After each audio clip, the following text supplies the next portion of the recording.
BBC বাংলার সান্ধ্য অধিবেশন প্রবাহতে আপনাদের স্বাগত। আজ আপনাদের সাথে লন্ডন স্টুডিও থেকে আছি মানসী বড়ুয়া।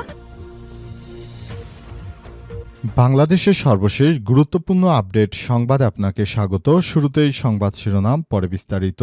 প্রথমেই জানাবো আমাদের হাতে থাকা সর্বশেষ গুরুত্বপূর্ণ সবথেকে তাজা আপডেট সংবাদ। দাবি আদায় না হলে সারা রাত ইসিকে অবরুদ্ধ রাখবে বিএনপির ছাত্রদল। নির্বাচন কমিশন ইসির বিরুদ্ধে পোস্টাল ব্যালট সহ নানা অনিয়ম ও পক্ষপাতের অভিযোগ তুলে ইসি ভবন ঘিরে অবস্থান কর্মসূচি পালন করছে বিএনপির ছাত্রদলের নেতাকর্মীরা। তারা তিনটি দাবি তুলে ধরেছে। আসলে তারা বিশ্ববিদ্যালয়ের বিভিন্ন ছাত্র সংসদ নির্বাচনে হেরে গিয়ে এখন নানাভাবে নির্বাচন কমিশনকে অপচেষ্টা চালানোর চেষ্টা করছে বিএনপির এই সন্ত্রাসীরা বলে অভিযোগ করেছেন ইসলামী ছাত্র শিবিরের সভাপতি নুরুল ইসলাম সাদ্দাম। তিনি বলেন, বিশ্ববিদ্যালয়গুলোতে বিএনপির ছাত্রদল শিক্ষার্থীদের ভোটে ব্যাপক আকারে হেরে গেছে। এখন সেই হেরে যাওয়ার বিষয়টিকে নানারকম তালবাহানা করতে নির্বাচনকে প্রশ্নবিদ্ধ করতে অপচেষ্টা চালাচ্ছে।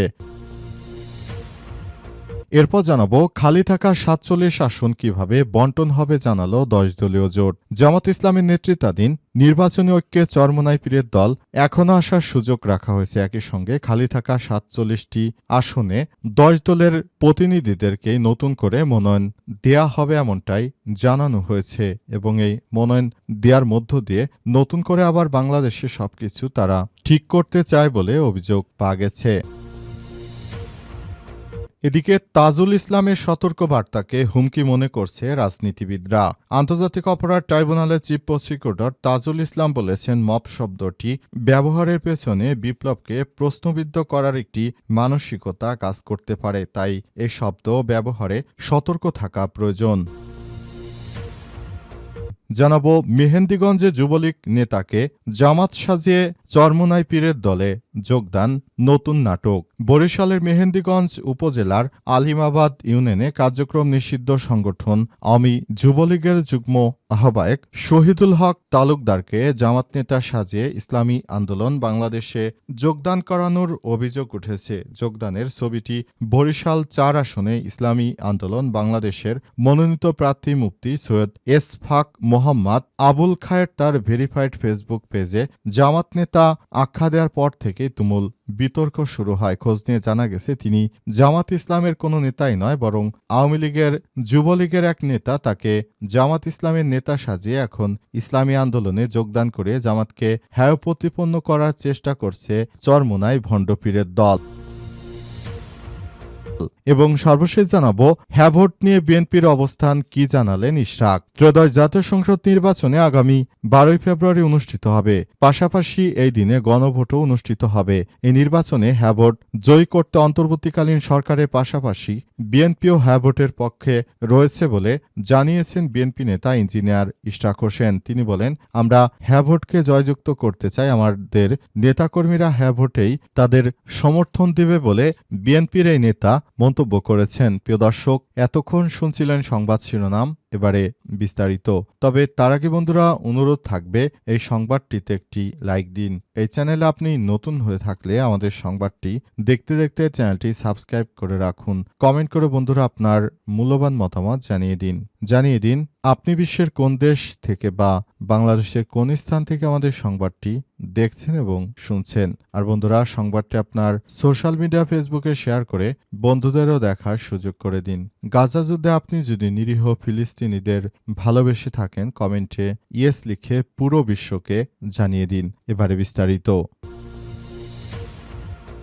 দাবি আদায় না হলে সারা রাত ইসি অবরুদ্ধ রাখবে ছাত্রদল। নির্বাচন কমিশন ইসির বিরুদ্ধে বিভিন্ন অভিযোগ এনে তারপর আন্দোলন শুরু করেছে বিএনপির ছাত্র সংগঠন ছাত্রদল। বিশেষ করে বিশ্ববিদ্যালয় প্রতিটি নির্বাচনে বিপুল ভোটের পরাজয় হয়েছে বিএনপির এই ছাত্র সংগঠন। কারণ তাদের কাছে দেশের মানুষ নিরাপত্তা বোধ করে না। কোনো বিশ্ববিদ্যালয়, বিশেষ করে তরুণীরা অনিরাপত্তা বোধ করায় অনেক তরুণী এখন নতুন করে ইসলামী ছাত্র শিবিরের দিকে ঝুঁকেছে। এতেই ব্যাপক ভোটের ব্যবধানে বিএনপির এই ছাত্রদলের নেতাকর্মীরা বিভিন্ন ইউনিভার্সিটিতে হেরে গেছে। এগুলো এখন নির্বাচন কমিশন ইসিকে 3 দফা দাবি জানিয়ে তারা অভিযোগগুলো দিয়ে নির্বাচন কমিশন ঘেরাও করেছে। এক পোস্টাল ব্যালট সংক্রান্ত বিষয়ে নির্বাচন কমিশন পক্ষপাতমূলক ও বিতর্কিত সিদ্ধান্ত নিয়েছে বলে তারা অভিযোগ করেছে। 2 একটি বিশেষ রাজনৈতিক গোষ্ঠীর চাপের কারণে ইসি দায়িত্বশীল ও যুক্তিসঙ্গত সিদ্ধান্তের পরিবর্তে হঠকারী ও দূরদর্শী সিদ্ধান্ত গ্রহণ করেছে, যা কমিশনের স্বাধীনতা ও পেশাদারিত্বকে প্রশ্নবিদ্ধ করে। 3 বিশেষ রাজনৈতিক দলের সরাসরি হস্তক্ষেপ ও শাহজালাল বিজ্ঞান ও প্রযুক্তি বিশ্ববিদ্যালয় নির্বাচন সংক্রান্ত বিষয়ে নির্বাচন কমিশন নজিরবিহীন ও বিতর্কিত একটি প্রজ্ঞাপন জারি করেছে, যা বিশ্ববিদ্যালয়ের গণতান্ত্রিক চর্চার জন্য উদ্বেগজনক বলে দাবি করেছে এই বিএনপির ছাত্রদল এবং তারা নির্বাচন কমিশন ঘেরাও করে ইসিকে অবরুদ্ধ করে রাখবে এরকম নানাবিধ কথা বলে আসছে।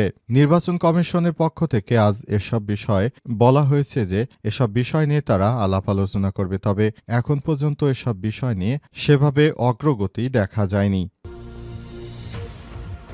খালি থাকা ৪৭ আসন কিভাবে বন্টন হবে জানালো 10 দলীয় জোট। জামাত ইসলামের নেতৃত্বাধীন নির্বাচনী ঐক্য চরমোনাই পীরের দলকে এখনও আসার সুযোগ রাখা হয়েছে। সেই সঙ্গে খালি থাকা ৪৭টি আসন সমঝোতা চূড়ান্ত কাজ চলছে বলে দলটি শেষ পর্যন্ত না এলে শক্তিশালী অবস্থান ও জনপ্রিয়তার ভিত্তিতে এসব আসন বন্টন করা হবে বলে জানিয়েছেন নেতারা। এদিকে ইসলামী আন্দোলন সরে যাওয়ার পেছনে তৃতীয় পক্ষের কোনো ইন্ধন নেই, বরং বোঝাপড়ার ঘাটতি থেকে এমন পরিস্থিতি বলে মন্তব্য করেছে বাংলাদেশ খেলাফতে মজলিসের আমির মামুনুল হক। তিনি বলেন, এতে ভোটের মাঠে খুব বেশি প্রভাব পড়বে না। গতকাল শনিবার বিকেলে রাজধানী মগবাজারে জামাত ইসলামের কেন্দ্রীয় কার্যালয়ে মাওলানা মামুনুল হক তিনি এসব কথা বলেন। এ সময় মাওলানা মামুনুল হক আর ইঙ্গিত দিয়েছেন, জামাত ইসলামের ভোট মাত্র 2, ইসলামী আন্দোলন অর্থাৎ চরমোনাই পীরের ভোট মাত্র 1 থেকে 2% সারা দেশে। সুতরাং মাত্র 1-2% ভোটারের ভিত্তিতে চরমোনাই পীর কোনোভাবেই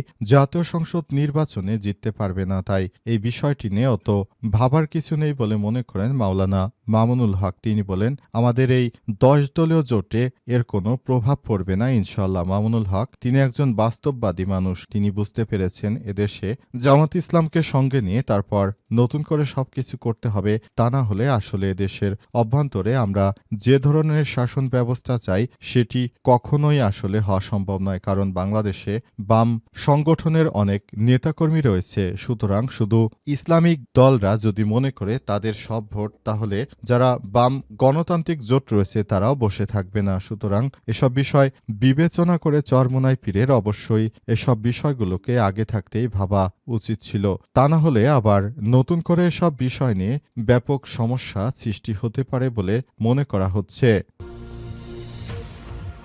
তাজুলের সতর্কবার্তাকে হুমকি মনে করছেন রাজনীতিবিদরা।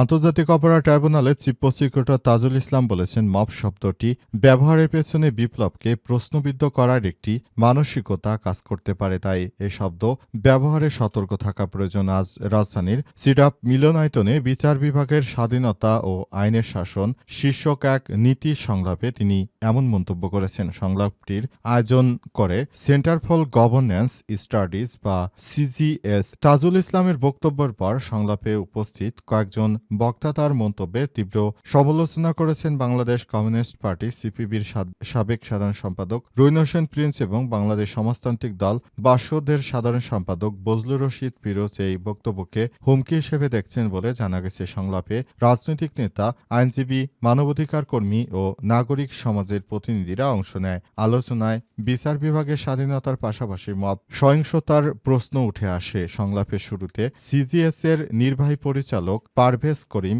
আব্বাসী বলেছেন, বর্তমানে আইনের শাসনের বদলে মবক্রেসি দেখা যাচ্ছে। সামাজিক যোগাযোগ মাধ্যমের বিচার এবং তথাকথিত তৌহিদি জনতার আইন নিজের হাতে নিচ্ছে বলে মন্তব্য করেছেন। তার মতে এমন পরিস্থিতিতে আইনের শাসন প্রতিষ্ঠা প্রশ্নবিদ্ধ হতে পারে বলে মনে করা হচ্ছে। তাই তিনি সব বিষয় পরিহার করার বিষয়ে কথা বলেছেন। তবে এখন পর্যন্ত তার এমন মন্তব্যের ব্যাপারটি নিয়ে চিফ প্রসিকিউটরও কোনো কথা বলেনি। তাহলে বিষয়টি আসলে কোন দিকে গড়াবে সেটি দেখার বিষয়। মেহেন্দিগঞ্জে যুবলীগ নেতাকে জামাত সাজিয়ে ইসলামী আন্দোলনে যোগদানের নাটক। বরিশালের মেহেন্দিগঞ্জে উপজেলার আলিমাবাদ ইউনিয়নের কার্যক্রম নিষিদ্ধ সংগঠন আওয়ামী লীগের যুবলীগের যুগ্ম আহ্বায়ক শহীদুল হক তালুকদারকে জামাতের নেতা সাজিয়ে ইসলামী আন্দোলনে যোগদান করানোর অভিযোগ উঠেছে।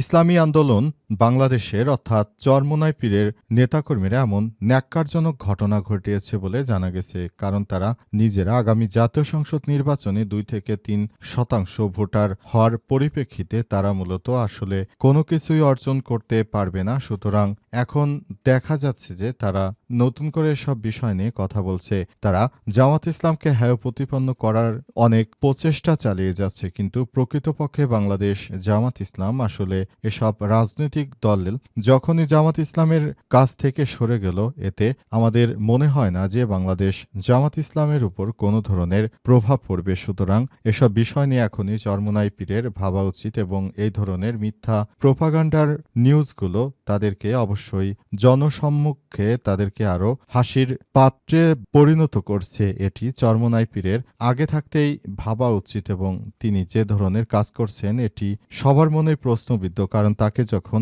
61টি সিট দেওয়া হয়নি তখনই তিনি জামাত ইসলামের নামে বিভিন্ন অপপ্রচার চালাতে শুরু করেছে। জামাত নাকি ইসলামের দল নয় ইত্যাদি নানা রকম অপপ্রচার চালিয়ে তারা জামাত ইসলামকে প্রশ্নবিদ্ধ করার চেষ্টা করছে।